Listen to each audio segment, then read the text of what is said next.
ఆయన పేరు సర్వేష్ సార్, మా తమ్ముని పేరు హేమచంద్ర. స్కూల్కి మార్నింగ్ వెళ్ళినారు సార్. ఎట్టుండే పిల్లలు మాకు సంధ్యాలకి ఏం తెలియలేదు సార్. వచ్చి యాడికిలో అందుకు ఫాలో అయినందుకు చూసినాడంట సార్. మా ఊర్లో పెద్దన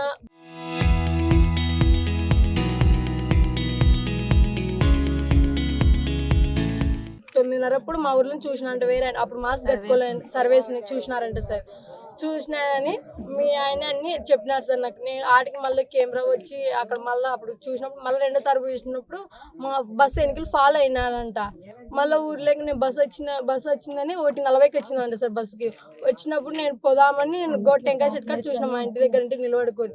అట్లా నేను కళ్ళ తిరిపి మంచాల్లో పడిపోయినా సార్. ఆడికైనా మంచి గోడ పట్టుకొని లేచిపోయాను. ఆడికి నేను పోయినా సార్. నేను ఆడికి రోడ్లోకి చిన్న పోతాను. చిన్న పాప వేరే పాప ఉండాలే వచ్చాను. ఏది దివి అన్న ఇదంటే అన్న లేడు, బండి ఎక్కిపోయినాడు, మామ ఎక్కించుకొని పోయినాడు అంటుంది. అంటే నేను ఇంటికి వచ్చి మా అమ్మ రోడ్లో ఉంటే మెటకలు పైకి కానీ ఎక్కిపోకుండా నేను కింద ఉంటే ఏమో వచ్చినాడు పిల్లలు అంటే రాలే, టైం కాలే అనింది మా అమ్మ. అంటే టైం కాలే ఎంత కాలే చూసుకోపో, టైం ఎక్కువ పిల్లలందరూ ఊరందరూ వచ్చినారు, ఎవరు బండ్లు ఎక్కించుకుపోయినారంటే అన్నారు సార్. నాకు ఆటి వరకు తెలిసింది.